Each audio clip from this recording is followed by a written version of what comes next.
지난해요. 많은 국민들을 공분케 했던 음주 운전 사고 여러분 기억하실 겁니다. 장혜찬 평론가님. 네, 지난해 9월 6일에 있었던 일입니다. 이 아이 어머니는 햄버거를 사러 가게 안에 들어가 있었고요. 이 사회적 거리두기 때문에 아이의 형과 6살 아이가 가게 밖에서 어머니를 기다리고 있었습니다. 그런데 오후 3시 30분경 대낮이었습니다.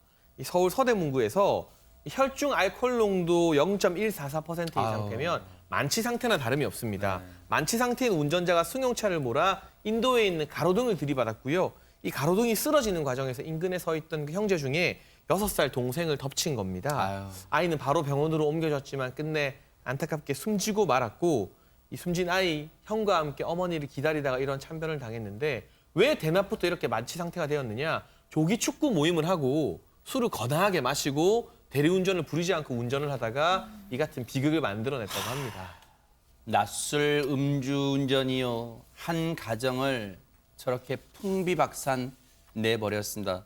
이 사고 관련 1심 결과가 며칠 전에 나왔었죠, 오윤선 교수님? 네, 그렇습니다. 지난 그 12일에 1심 결과가 나왔습니다. 근데 사실 이제 검찰 같은 경우는 당시 이 사고가 발생이 됐을 때 코로나19 2.5단계였었고요. 그런 상황에서 낮술을 먹고 음주운전을 했다. 상당히 재질이 불량하다. 그렇게 해서 이제 징역 10년을 구형을 했습니다. 네. 그리고 이제 사실 1심 재판부에서도 무엇을 이제 감안을 했냐 그러면 그 당시에 사건 현장에서 그 피해 아동의 형 그리고 이제 그 어머니가 그 현장을 목격했다는 거예요. 특히 이제 이 형 같은 경우는 지금도 자기를 자책을 하고 있대요. 아유, 세상에. 자기 동생을 자기가 지켜주지 못했다. 이건 아마 이 트라우마가 이제 평생을 가게 될 텐데 실제로 이제 그렇게 된 상태에서 재판부는 8년을 징역 선고를 했습니다. 네. 그런데 이제 왜 그렇게 했느냐? 일단 그 아까 말씀드렸던 그 사고 장소에 이 그 가족들이 있었다라고 하는 거. 그리고 이제 가해 운전자는 이 피해자 유족들에게 용서를 받지 못했다라고 하는 거죠. 아유. 그런데 네.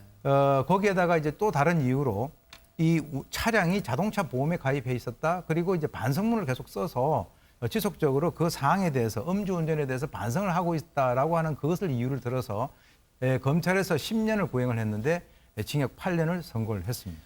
그런데요, 시청자 여러분도 그러시겠지만 제 자신도 그렇게 납득이 안 됩니다. 보험 가입과 반성문이 이 양형이 과연 법 감정이 받아들일 수 있을까요, 백성원 변호사님? 사실 이제 우리가 윤창호법이라고 하죠. 이제 면허 취소 수치가 넘은 상태에서 술을 먹고 운전하다 사람이 사망하면 이제 특정범죄 가중처벌 등에 관한 법률에 위험운전 치사사로 중하게 처벌이 되는데요.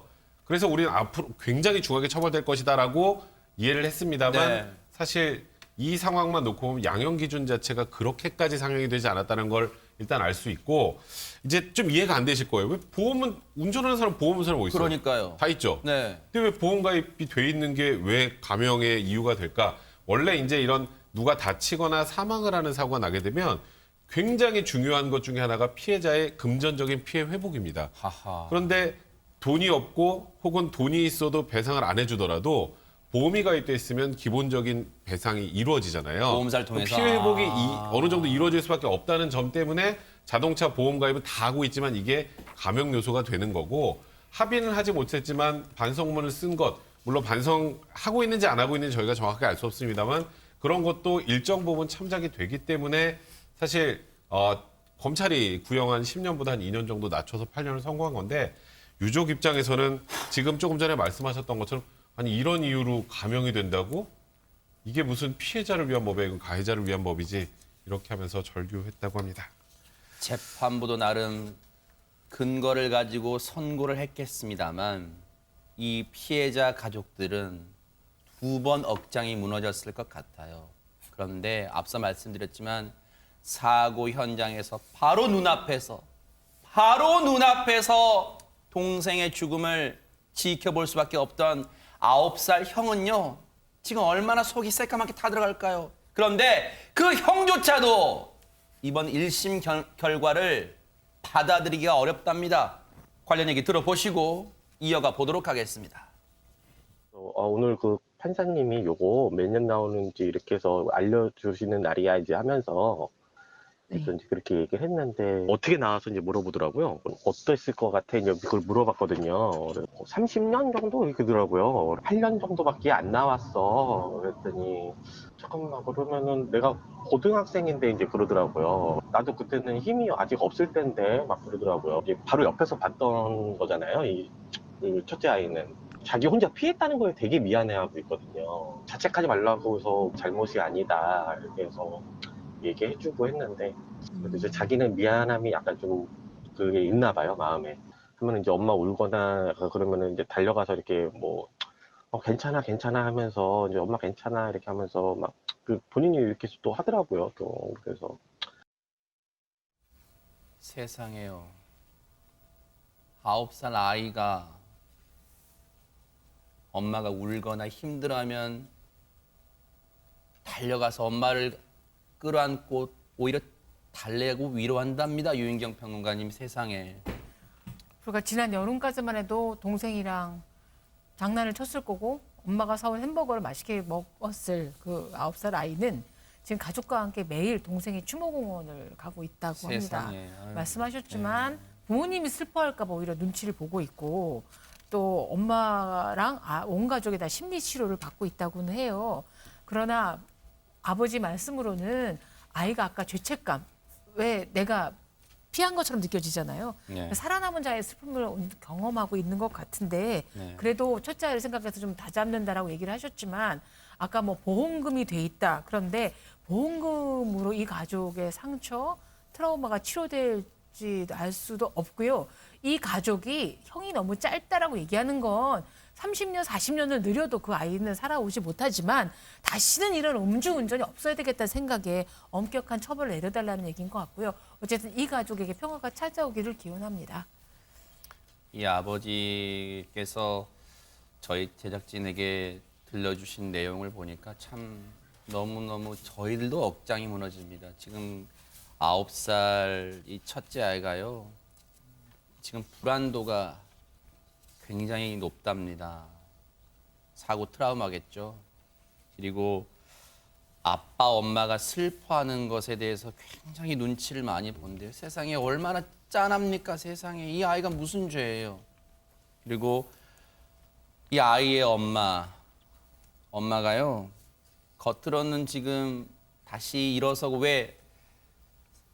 이 큰애가 아직은 살아있잖아요. 그러니까 큰애를 위해서라도 힘을 내야 되는데 겉으로는 괜찮은 척 하는데 지금 거의 식음을 전폐하다시피 해서 음식을 잘 못 드신답니다.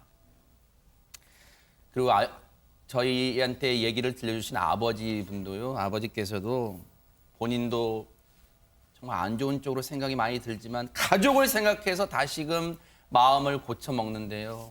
세상에 한 가정이 이렇게 풍비박산이 났습니다. 그런데요. 장혜찬 평론가님. 남겨진 가족들 정말 원망할 수도 있잖아요. 그리고 뭔가 다른 생각도 할 수 있지만 뭔가 이 피해 아동의 아버지가 어려운 결심을 했다고 하는데 그 내용이 뭘까요? 네, 정말 저로서는 이 상상하기 힘든 결심인데 이 피해 아동의 아버지가 검찰이 구형을 할 때 법원을 찾아오니 가해자의 가족들에게 달려가서 분노를 표출했다고 합니다. 당연히 누구나 분노를 표출하지 않겠습니까? 네. 근데 시간이 지나고 보니 이 가족들은 죄가 없는데 본인이 화를 낸 게 또 미안해졌다고 해요. 그래서 이후에 1심 재판 전에 이 가해자의 20대 아들을 찾아가서요. 그때 욕해서 미안하다. 아유. 가족들은 잘못이 없으니 이 일로 인해 꿈을 잃지 말라면서 미리 써둔 편지와 10만 원이 든 봉투를 건넸다고 합니다. 가해자의 가족을 용서한 셈인데 정말 제가 이 사연을 읽는 것만으로도 이 피해 아동의 아버지가 어떤 마음으로 이런 편지를 쓰고 이 봉투를 건넸을지 참 대단하다는, 존경스럽다는 말밖에는 나오지 않습니다. 이게요. 일반 우리 상식으로는 받아들이기가 어려운 상황이죠. 그런데 이 피해 아동의 아버님은 이 일을 하셨습니다. 정말 예수님처럼 용서를 했어요. 그 가해자의 아들을요. 어떤 심경이셨을까? 저희가 직접 들어봤습니다. 듣고 이어가 보도록 하겠습니다. 일단 그 아들이 보니까 그때 장례식장 때보다 살이 굉장히 많이 빠졌더라고요. 그랬더니 막 죄송합니다, 죄송합니다 막 이제 막 울더라고요. 그래서 어깨를 이제 잡아줬어요. 이렇게 해서 이거 정말로 아마 많이 힘들 거야. 이렇게 목숨보다 더 귀한 아들을 나는 잃었다. 그래서 정말 미안하지만 내가 아버지는 용서를 못하겠다. 꿈이 있다면 진짜로 그 지금 이렇게 된 상황에 그거에 대해서 중심 잘 잡고 여기서 정말로 좀 힘내서 이렇게 해서 좀 하라 그랬던 거거든요. 이렇게 해서 편지를 썼거든요. 그래서 많이 울더라고요. 이 아들은 솔직히 뭐가 죄가 있겠습니까? 진짜 조그만 그냥 소정의 그냥 금액이랑 같이 해서 이렇게 해서 그냥 밥도 잘 챙겨 먹고 해서 꼭 힘내야 된다고 이렇게 해서. 그런데 저희가 알고 봤더니요. 최정화 기자님, 피해자의 가족 그리고 가해자 측 가족 뭔가 살면서 마주칠 수도 있었던 그런 사이였다면서요? 네, 그렇습니다. 정말 더 안타까운 인연이다 싶은 내용이 있는데요. 이 피해 아동의 가족과 이 가해자의 가족이 알고 보니 예전에 한 동네에서 살았었던 적이 있었던 그런 인연이 또 있었던 거예요. 이 피해 아동의 아버지가 이렇게 이야기를 했습니다. 그곳이 워낙 좁은 곳이라 엘리베이터 아니든 어디서든 마주쳤을지도 모른다. 아이고. 이웃으로 시작한 인연이 결국 악연이 됐다라고 하면서 또 한 번 안타까움을 나타냈습니다. 사랑하는 가족을 하루아침에 잃은 이 남겨진 가족들이 원하는 건 단 한 가지 아닐까 싶습니다. 오윤성 교수님. 네, 사실 이제 가해자 가족에게 그런 그 위로의 뜻을 전하고 하는 이런 것들을 보면은 단순히 어떤 그 가해자 개인에 대한 미움 같은 것은 아닌 것 같아요. 제가 볼 때도. 근데 일단 이제 그 검찰에서 10년을 구형을 했고 1심에서 8년이 되니까 이 아버지의 생각에서는 아, 그렇다면 이거 다음번은 뻔한 것이 아닌가. 다음번 2심 올라가면 한 4년 내지 5년 정도 감형이 돼가지고 그런 수순으로 가는 것이 아닌가 이렇게 생각을 했다라는 거죠. 그래서 이 가족들에게 굉장히 중요한 거는 이 음주운전 예방이라는 겁니다. 그러니까 이 음주운전 해서는 안 된다라고 하는 것이고 왜 이렇게 음주운전에 대해서 우리 사법부가 어떤 관용을 베푸느냐. 오히려 이런 그 기회를 통해서 자기 아이의 죽음이 헛되지 않도록 판결에 어떤 그 경각심을 줘가지고 음주운전 사태가 줄고 이 재범률이 낮아지기를 바라는 그런 상황인데 이런 결과가 나와서 상당히 그 실망스럽다라고 하는 즉 현실적인 어떤 그 판결을 하라라고 하는 그런 어떤 가족의 주문인데요. 저도 이제 개인의 한 사람으로서 너무 이런 것들이 일반적으로 음주운전하는 사람들에게 과연 경각심을 줄 수 있는 그런 상황인가라고 하는 데에서는 좀 회의를 하는 그런 편입니다. 백성문 변호사님, 1심 결과 많은 시청자분들과 국민분들이 납득은 참 어려울 것 같습니다. 그런데 피해자의 가족분들은 더더욱 그럴 것 같고요. 그런데 혹시라도 2심 또는 최종심까지 갈 가능성은 있습니까? 이 사안이요. 일단 검찰 입장에서 10년 구형인데 8년 선고가 되면 항소를 안 할 수도 있습니다. 검찰은 어느 정도 본인들이 원하는 결과가 나온 거니까. 근데 하지만 지금 유족들께서 저렇게 이 판결에 대해서 이렇게 사실 분노하고 계시다면 검찰도 그런 걸 감안해서 항소할 가능성은 좀 있을 것 같고요. 뭐 피고인은 제가 보기에 당연히 이제 양형부당으로 항소할 가능성이 높습니다. 과거에 이제 음주운전 사망 사고는 사실 실형 선고도 많이 안 됐어서 굉장히 많은 분노를 불러일으켰고 그러다가 이제 위험운전치사상죄 포괄시켜서 윤창호법으로 굉장히 중하게 처벌할 수 있는 틀은 만들어놨는데 네. 예전보다는 사실 8년도 강해진 건 맞습니다만 지금 여기 다들 말씀하시는 것처럼 아직 국민들의 이 법감정이나 눈높이에는 판결 선고 형량이 그렇게 높아 보이지 않는다라는 지적들이 많이 있지 않습니까? 사실 이건 법원을 뭐라 할 건 아니라는 생각이 들고요. 지금 이런 음주운전 관련해서 면허 취소 수치를 훌쩍 넘어서 거기다 지금 같은 여러 가지 상황에서 사람들 많이 모이면 안 될 때 술 먹고 지금 이런 행동까지 했다면 이런 부분들에 대한 이제 양형 기준 자체를 조금은 국민 눈높이에 맞게 좀 상향할 필요가 있지 않을까. 그래야 사실 음주운전도 어느 정도 더 줄어들 수 있지 않을까라는 그런 생각 저도 한번 해보게 됩니다. 지금은 하늘나라에서 내려다보고 있을 이 피해 아이 6살입니다. 채 꽃을 피워보지도 못했어요. 이 아이가 진정 바라는 건 그 가해자에 대한 분노, 처벌, 강력한 처벌, 그보다도 정말 우리 사회에 앞서 말씀해 주셨지만요. 정말로 음주운전이란 4글자가 이 땅에서 사라지는 그날을 바라고 있지는 않을까 이런 생각도 해봅니다. 너무너무 가슴이 미어집니다.